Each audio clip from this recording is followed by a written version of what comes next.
نحمده ونصلي على رسوله الكريم أما بعد أعوذ بالله من الشيطان الرجيم بسم الله الرحمن الرحيم يا أيها الذين آمنوا ادخلوا في السلم كافة ولا تتبعوا خطوات الشيطان إنه لكم عدو مبين. معزز علماء کرام، قابل قدر سامعین اور پردہ میں بیٹھی ہوئی ہماری ماں اور بہنوں، بھائیو دوستو، حدیث شریف میں آتا ہے جب آقا کے سامنے میں ان کے صحابہ بیٹھا کرتے تھے، اگر ان کے سروں پر چادر ڈال دیا جاتا تو ذرا سا بھی جھول نہیں پڑتا تھا. اس تناسب سے دیکھ لیجئے ہم کس طرح سے بیٹھے ہیں، ذرا مل مل کے بیٹھیں بھائیو دوستو. اگر ہم مل مل کے بیٹھیں گے تو ایک سنت کی ادا ہوگی. اللہ تبارک تعالیٰ اس میں بھی ہمیں ثواب عطا فرمائیں گے. بھائیو دوستو، اللہ تبارک تعالیٰ نے ہمیں ایمان جیسی قیمتی دولت سے نوازا ہے. اگر ہم نے اس ایمان کی دولت کو سنبھال کے رکھا اور سنوار کر اگر اپنے پروردگار کے پاس چلے گئے تو ہم کہاں پہنچیں گے بھائیو دوستو؟ یقیناً ہم اللہ کے مہمان خانے میں پہنچیں گے. اور خدا نہ خواستہ اللہ کی گرفت میں آ گئے تو اللہ کے مہمان خانہ کے بجائے ہم اللہ کے قید خانے میں پہنچ جائیں گے. اور اللہ کا قید خانہ میرے بھائیوں اور دوستو اتنا خطرناک ہے، حدیث شریف میں اس کی تفصیل آتی ہے کہ ایک شخص کی زندگی، ایک شخص کو اللہ تبارک تعالیٰ نے مثال کے طور پر 60 سال کی زندگی عطا کی یا 70 سال کی زندگی عطا کی اللہ نے انہیں، اور اس 60 سال کی زندگی میں اللہ نے اس کو ہر طریقے سے فراوانی عطا فرمائی تھی. ہر اعتبار سے اللہ نے اسے عیش عشرت میں رکھا. رہنے کے اعتبار سے اللہ جل جلالہ وہم نوالہ نے انہیں بہتر سے بہتر مکان دے رکھا تھا. چلنے پھرنے کے اعتبار سے خداوند قدوس نے انہیں اچھی سے اچھی گاڑیاں عنایت فرمائی تھی، اور شہرت کے اعتبار سے انہیں اچھی پکڑ تھی. لیکن بھائیو دوستو، اگر وہ تھوڑی سی پکڑ میں آ جائے، کتنی دیر پکڑ میں، حدیث شریف میں آتا ہے اتنی پکڑ جیسے ایک چھوٹا سا ننھا سا منا سا بچہ کو اس کے سر کے کھوپڑے کو، بال کو پکڑ کر اور سمندر میں ایک مرتبہ ڈبکی لگایا جائے، بس اتنی دیر. بس ایک چھوٹا سا بچہ کو پکڑے، اس کے سر کے بال کو، اور سمندر میں ایک مرتبہ اس کو ڈبکی لگایا جائے، بس. وہ خدا کی قسم جو 60 سال یا 70 سال اللہ نے انہیں جو زندگی عطا فرمائی تھی، وہ سارے چیز کو بھول جائے گا. اللہ کے سامنے پیش کرے گا، اس کو پوچھے گا کہ بتاؤ میں نے تمہیں جو ایک وقت متعینہ کے لیے دنیا میں بھیجا تھا، تم نے دنیا کو کیسے پایا؟ بھائیو دوستو، وہ قسم کھا کے کہے گا، اے بار الہ، آپ نے جو مجھے زندگی عطا فرمائی 60 سال کی، میں نے اس 60 سال کے درمیان کبھی آرام کی زندگی نہیں گزاری، بڑی تکلیف سے ہماری زندگی گزری ہے. بتاؤ بھائیو دوستو، حقیقت یہ تھی کہ اس کی زندگی بڑی عیش و عشرت میں گزری، لیکن جہنم میں ایک مرتبہ تھوڑی دیر کے لیے، کتنی دیر، جیسے ایک بچے کو سر کے بال کو پکڑ کر جہنم میں یا پانی میں ڈبکی لگایا جائے، بس اتنی دیر، وہ دنیا کی ساری عیش و عشرت کو بھول جائے گا۔ تو جہنم کی آگ کتنی سخت ہے بھائی، بھول جائے گا، سب کچھ بھول جائے گا۔ وہ اللہ کے سامنے قسم کھا کے کہے گا، اے بار الہ، آپ نے جو مجھے زندگی عطا فرمائی تھی، میں نے کبھی چین کی روٹی نہیں کھائی، ہمیشہ تکلیف میں، لیکن معاملہ کیا ہے کہ ہمیشہ اللہ نے اس کو جو زندگی عطا فرمائی تھی بڑی عیش و عشرت کی۔ ایسا کیوں ہے بھائیو دوستو؟ وہ اس لیے کہ جہنم کی آگ بڑی سخت ہے۔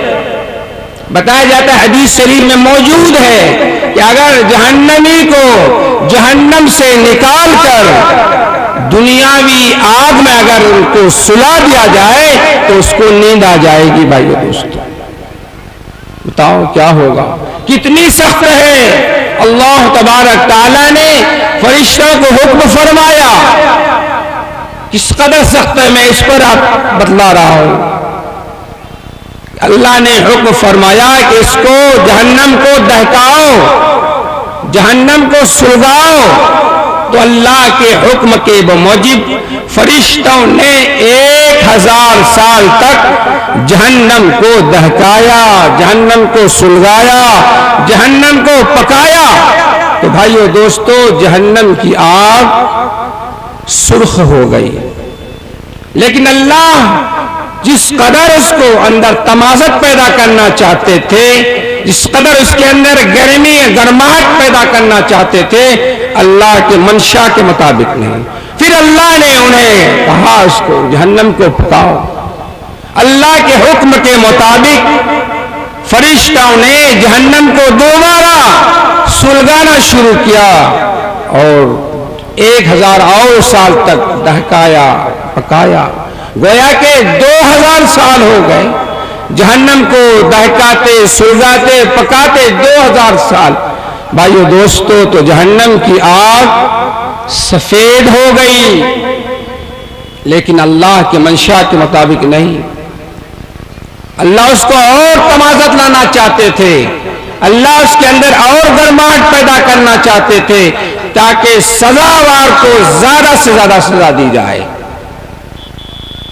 تو اللہ نے پھر فرمایا اس کو اور پکاؤ اور سلگاؤ۔ تو فرشتوں نے اس حکم کے مطابق 1000 سال تک اور دہکایا گیا اور پکایا گیا اور سلگایا گیا۔ تو بتاؤ، جہنم کی آگ 3000 سال سلگانے کے بعد جہنم کی آگ کالی پڑ گئی۔ بھائیو دوستو، اس وقت جو جہنم کی آگ پڑی ہوئی ہے، جو جہنم میں جو آگ ہے کالی پڑی ہوئی ہے۔ محترم بزرگوں دوستو، بتاؤ جہنم کی آگ کتنی سخت ہے۔ اگر خدا نہ خواستہ چند لمحہ کے لیے اگر اللہ نے ہمیں وہاں بھیج دیا، ہم پکڑ میں آ گئے، کیا حال ہوگا بھائیو دوستو۔ اس لیے اللہ نے ہمیں زندگی عطا فرمائی ہے اور اللہ نے صحت دی ہے۔ اس صحت کی قدر کر لو بھائیو دوستو۔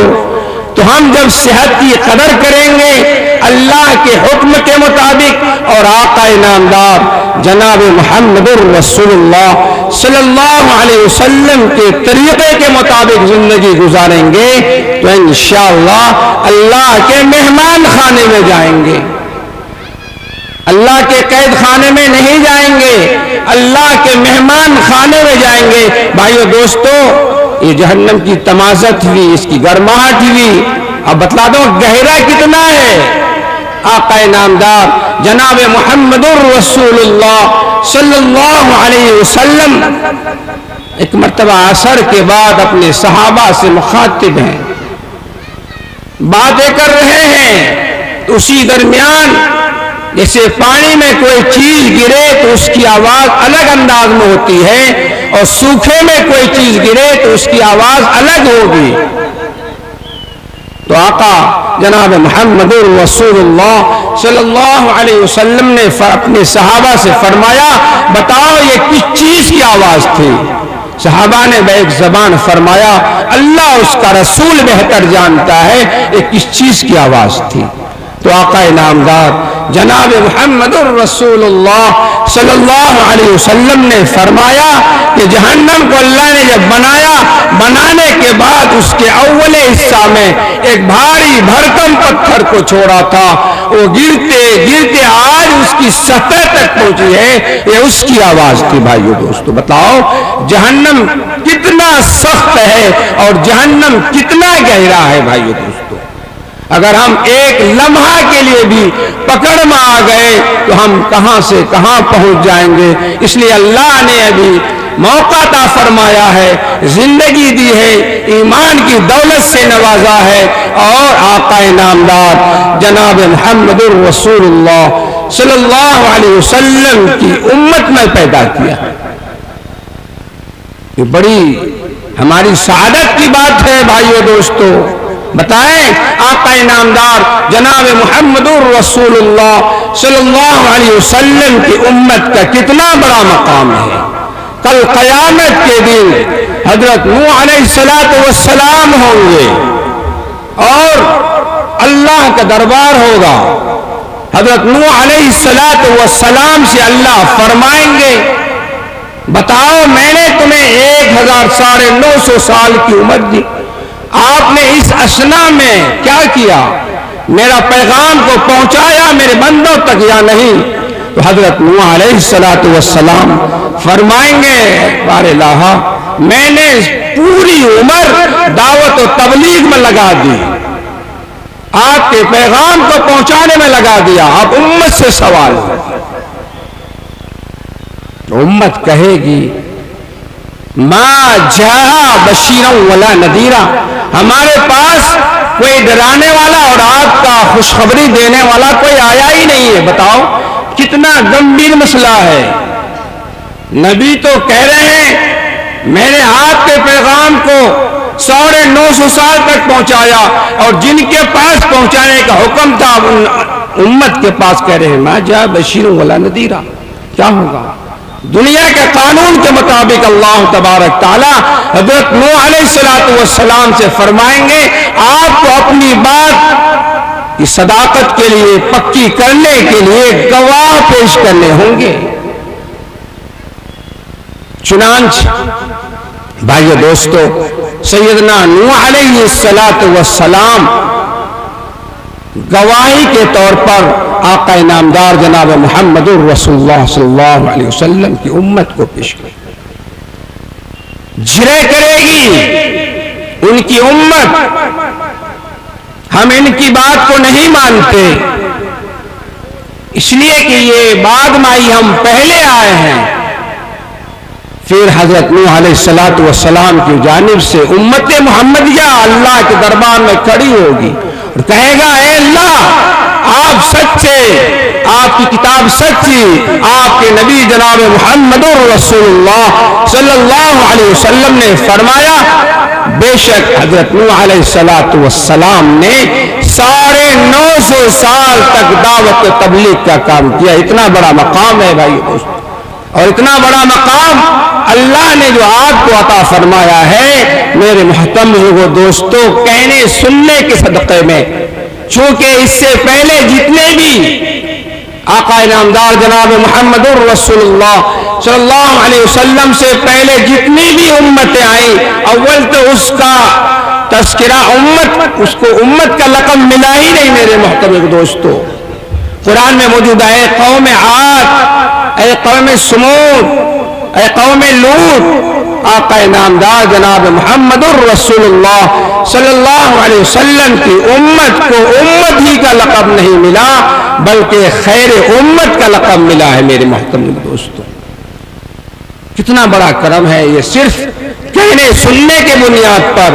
اور ہمارے علاقے میں آپ دیکھ لیجئے جو فراوانی آئی دولت کے اعتبار سے، مدارس کے اعتبار سے میرے محترم دوستو، مساجد کے اعتبار سے وہ کب آئی ہے جو میرے تجربے میں ہے میرے محترم بزرگوں دوستو، وہ کب سے ہے جو 0 مائل کا اجتماع ہوا، ورنہ اس سے پہلے ہمارے علاقے میں اور دوسرے علاقوں میں بھی جنازہ پڑھانے والا دکھن کے جانب سے کوئی منشی آیا کرتا تھا، جنازہ پڑھانے والا بھی کوئی نہیں ہوا کرتا تھا، اور غربت کا یہ عالم تھا میرے محترم بزرگوں دوستو۔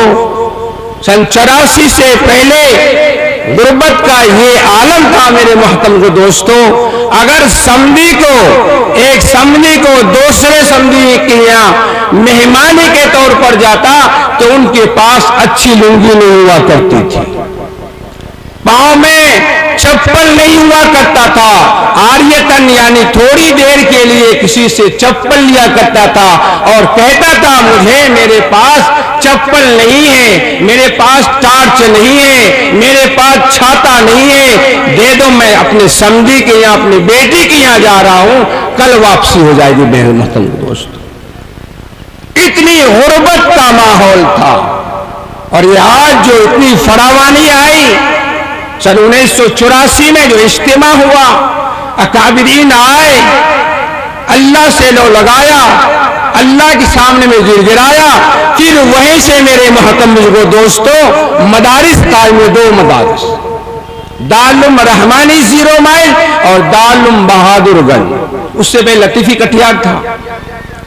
لیکن محمد دوستو جب اسی وقت سے جو مدارس کا جال بچھا تو الحمدللہ ثم الحمدللہ ہر گاؤں میں مکاتب ہے اور ہر مسجد میں مکاتب کا نظام چل رہا ہے میرے محترم دوستو، اور 2 گاؤں 3 گاؤں کے بیچ میں الحمدللہ نظامیہ مدرسہ قائم ہے اور آپ اس کو سینچ رہے ہیں۔ اسی کی وجہ سے آج ہمارے گھروں میں برکتوں کا نزول ہے میرے محترم دوستو۔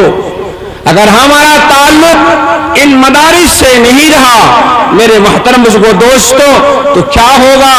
یہ مسجدیں تھوڑی دن کے بعد، یہ حکومت کی یہی پلاننگ تھی، لاک ڈاؤن جو تھا، لاک ڈاؤن سے پہلے علماء اور عوام سے اتنے روابط مضبوط تھے، بڑے روابط مضبوط تھے میرے محترم دوستو، لیکن آج دیکھ لیجئے علماء اور عوام کے درمیان روابط نہیں ہے، بڑی دوری ہے، اور ہماری حکومت بھی یہی چاہ رہی تھی کہ علماء اور عوام سے رابطہ کٹ جائے، اور یہی ہو رہا ہے میرے محترم دوستو۔ اگر آپ کا تعلق مدرسے سے نہیں ہوا میرے محترم دوستو، لیکن آج دیکھ لیجئے آج آپ کا تعلق، ہمارا تعلق جس طریقے سے ہونا چاہیے مدارس سے نہیں ہے، اس کی مثال میں پیش کر رہا ہوں۔ آپ کا بچہ، آپ کا پوتا، آپ کا چہیتا ناتی یا نواسا یا پوتا میرے محترم دوستو کانوینٹ میں پڑھتا ہے تو وہاں پر 3000 روپے خرچ کرنا بڑا آسان ہے، خندہ پیشانی کے ساتھ آپ انہیں دے دیتے ہیں، لیکن وہی آپ کا بیٹا، آپ کا نواسا مدرسہ میں ہے، اور اگر مدرسے کے ناظم آپ پر کہہ دیتا ہے کہ 500 روپیہ مہینہ دے دو تو آپ کو پتہ نہیں آپ کی باتیں کیسی کیسی ہو جاتی ہیں، کیسی کیسی باتیں کرنے لگتے ہیں، اور آپ مدارس کے ذمہ دار کو احسان جتلاتے ہیں، ہم چلم وہی دیتے ہیں، گیہوں وہی دیتے ہیں، دھان وہی دیتے ہیں، اور جب بھی موقع ملتا ہے وہی احسان جتلاتے ہیں میرے محترم دوستو۔ گویا کہ شیطان نے آپ کے دماغ میں پٹی پڑھا دیا اور شیطان کے مطابق آپ عمل اسی طرف جا رہے ہو بھائیو دوستو۔ ہمیں جانا کدھر چاہیے تھا، ہم کدھر جا رہے ہیں میرے محترم دوستو۔ اس لیے بھائیو دوستو ہمارا تعلق مدرسے سے مضبوط تر ہونا چاہیے۔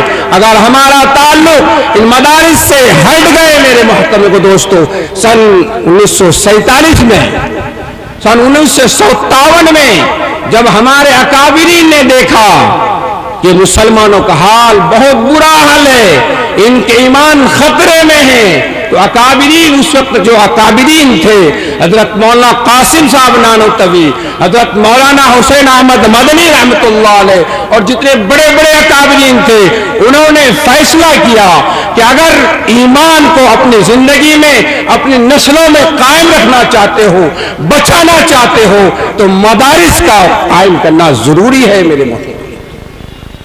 چنانچہ 1866 میں دارالعلوم دیوبند کی بنیاد پڑی، اس کے 6 مہینے یا 3 مہینے کے بعد مظاہر علم کی بنیاد پڑی، نہضت العلماء کی بنیاد پڑی، مدرسہ قاسمیہ شاہی مرادآباد کی بنیاد پڑی میرے محترم دوستو۔ آج بھی اگر آپ چاہتے ہو ہماری زندگی میں خوب برکت سے زیادہ برکت آئے، خوب آسانیاں آئے، آج تو صرف کولر کا زمانہ ہے، پنکھے کا زمانہ ہے۔ اگر آپ چاہتے ہو آپ کی باتھ روم میں بہتر سے بہتر ٹائلز لگے اور وہاں پر بھی اے سی کا انتظام ہو، میرے محترم کو دوستو، آپ کو کیا کرنا ہوگا؟ مدارس سے جوڑنا ہوگا، مدارس کی ہر ایک ضرورت کو اپنی ضرورت سمجھنا ہوگا۔ تب دیکھ لیجئے کیا ہوگا۔ صحابہ کی زندگی کو دیکھو نا، صحابہ کی زندگی میں دیکھ لو، ان کی زندگی میں بتلاؤں صحابہ کی زندگی میں ایک چھوٹی سی بات، جب شعبہ ابی طالب میں قید تھے آپ صلی اللہ علیہ وسلم کے ساتھ ہی، کھانے کا انتظام نہیں، اوپر سے پابندی لگائی جا رہی ہے، ان سے بات چیت کرنا منع، ان سے لین دین منع، اگر ان سے لینا دینا ہے تو دگنی قیمت پہ۔ اسی موقع سے سیدنا علی رضی اللہ تعالی عنہ کو رات کے اندھیرے میں ضرورت پڑی، بشری تقاضا پیشاب کی ضرورت پڑی، سیدنا علی رضی اللہ تعالی عنہ فرماتے ہیں کہ مجھے پیشاب کی ضرورت ہوئی، میں اپنی ضرورت پوری کرنے کے لیے ایسے مقام پہ بیٹھا کہ مجھے جہاں میرا پیشاب اتر رہا تھا، گر رہا تھا، مجھے یہ محسوس ہوا کہ وہاں پر کوئی گیلی چیز پڑی ہوئی ہے۔ پیشاب سے فراغت کے بعد میں نے اس گیلی چیز کو ٹٹولا تو مجھے یہ محسوس ہوا کہ یہ چرم ہے، چرمرا ہے، تو میں نے اس کو اٹھایا اور اٹھانے کے بعد اس کو پانی میں لے جا کر صاف ستھرا کیا اور اس کو آگ میں بھونا اور اس کو بھوننے کے بعد اس کا سفوف بنایا، یعنی کوٹا، اس کا سفوف بنایا، پھر اس کو سفوف بنانے کے بعد اس کی ٹکیاں بنائی گئی، پھر اس کو کھایا میرے محترم دوستو۔ تو صحابہ نے کیسی قربانی، کیا ایسی تکلیفیں ہماری زندگی میں آئی ہیں؟ نہیں آئی ہے میرے محترم کو دوست۔ صحابہ نے کیسی کیسی قربانی دی ہے، جب قربانی دی ہے تو آج دیکھ لو صحابہ کی جو اولادیں ہیں اس کی زندگی کو دیکھو، ایک گلاس پانی کی بھی ضرورت پڑتی ہے، اپنے سے اٹھانے کی ضرورت نہیں ہے، چونکہ ان کے آبا و اجداد نے قربانی دی ہے۔ اسی کو کہا جاتا ہے نا، کمائے بیل کھائے گھوڑا، اسی کو کہا جاتا ہے نا۔ ان کے اب آبا و اجداد نے بڑی محنتیں کی، بڑی مجاہدہ کی، پتھر رکھ کر کے پیٹ میں دین کو سینچا۔ اگر آپ بھی چاہتے ہو آپ کی نسلیں ایسی عیش عشرت کرے تو بھائیو دوستو دین سے جوڑنا پڑے گا۔ اگر آپ دین سے ہٹ گئے تو میرے محترم کو دوستو دولت کی تو بہتات ہو سکتی ہے، چین نہیں ملے گی، سکون نہیں مل سکتی ہے، اور چین ہے میرے محترم کو دوستو، دین میں چین ہے، دین میں سکون ہے میرے محترم کو دوستو۔ اس لیے اس کو اپنانے کی ضرورت ہے، خود بھی دین سے جڑیے اور اپنے بچوں کو بھی دیندار بنانے کی کوشش کیجیے، کیونکہ آقا انعامدار جناب محمد رسول اللہ صلی اللہ علیہ وسلم کی صریح حدیث ہے، فرماتے ہیں جب تمہارے بچے 7 سال کے ہو جائیں تو ان کو اپنے ساتھ مسجد میں لاؤ، اور جب 10 سال کی عمر ہو جائے تو تھوڑا ڈانٹ ڈپٹ کر کے اس کو مسجد میں لاؤ۔ آج کیا ماحول ہے، اپنے مساجد پر محاسبہ کرو، آپ کی مسجد میں اگر 50 نمازی ہیں تو سارے ہم جیسے بوڑھے ضعیف نظر آئیں گے، بس جوان نظر نہیں آتا ہے۔ یہ کس کی ذمہ داری ہے؟ وہ ہماری اور آپ کی ذمہ داری ہے میرے محترم دوستو۔ اور اگر آپ نے ایسی اپنے بچوں کو چھوڑ دیا، آج دیکھ لیجئے ہمارے بچے کمانے کجانے کے لیے باہر جاتے ہیں، دہلی پنجاب جاتے ہیں، ہریانہ جاتے ہیں، اور جانا منع بھی نہیں ہے، جانا منع بھی نہیں ہے، بلکہ اللہ کا حکم ہے فَإِذَا قُضِيَتِ الصَّلَاةُ فَانتَشِرُوا فِي الْأَرْضِ وَابْتَغُوا مِنْ فَضْلِ اللَّهِ، اللہ کا حکم ہے، جا رہے ہیں۔ لیکن بھائیو دوستو، آنے کے بعد ہمارے بچوں کا، ہمارے نوجوانوں کا کیا مزاج ہے؟ وہاں سے تو اچھی باتیں لینا چاہیے تھا نا، وہاں سے کیا لا رہا ہے؟ وہاں سے لا رہا ہے ڈی جے کا ڈانس، وہاں سے لا رہا ہے گانا، وہاں سے لا رہا ہے دارو، وہاں سے لا رہا ہے شراب، وہاں سے لا رہا ہے موبائل، کتنے خرابیاں وہاں سے لانا چاہیے تھا میرے محترم دوستو۔ چونکہ ہمارا تعلق مدرسے سے ہے، ہم بھی جب مدرسے کے تعلق سے ہریانہ دہلی پنجاب میں جاتے ہیں کہ وہاں کی مستورات کو دیکھتے ہیں، وہاں کی عورتوں کو دیکھتے ہیں، گھونگھٹ ڈالے ہوئے الحمدللہ کام کرتی ہے، لیکن دیکھ لیجئے میرے محترم بزرگوں دوستو یہاں کیا ماحول ہے۔ آپ اگر خود بھی نہیں سنبھلے اور اپنے بچوں کو بھی سنبھالنے کی کوشش نہیں کی میرے محترم دوستو، یہ دین ہم سے نکل جائے گا، پھر کچھ نہیں ہونے والا ہے۔ جس طریقے سے سرکار کی اور حکومت کی پلاننگ ہے، ہم اس کی ہی طرف جا رہے ہیں میرے محترم بزرگوں دوستو۔ ہمارے اکابرین نے، ہمارے بڑوں نے اس دین کو پھیلانے کے لیے کیسی کیسی محنتیں کی ہیں۔ ایک مختصر واقعہ بتلا دوں بس تھوڑا سا۔ افغانستان کا بادشاہ شاہ عبد القادر نادر علی شاہ جب بھی اپنے آفس سے ایوان سے جب گھر آتے تھے، چہرے میں بڑی شادگی ہوتی تھی، خوشحالی پن، حشاش بشاش چہرہ ہوا کرتا تھا۔ لیکن ایک دن نادر علی شاہ جب گھر پہنچتے ہیں، چہرے میں بڑی پژمردگی ہے، خوشحالی نہیں ہے، غمگین کے آثار نظر آ رہے ہیں۔ بیوی تاڑ جاتی ہے، پہچان جاتی ہے کہ میرے شوہر حیات کو آج کوئی نہ کوئی یقیناً بڑی تکلیف پہنچی ہے، جس کی وجہ سے چہرے میں پژمردگی ہے، خوشحالی پن نہیں ہے۔ تو شوہر اپنے سرتاج سے کہہ رہے ہیں، سرتاج من بتلاؤ آج آپ کو کون سی ایسی تکلیف ہوئی ہے کہ چہرے میں پژمردگی ہے؟ کہا کہ مت بتلاؤ، اگر میں بتلایا تو یوں سمجھ لو کہ نمک زخم میں نمک ملانے کے مترادف ہوگا، مت چھیڑو۔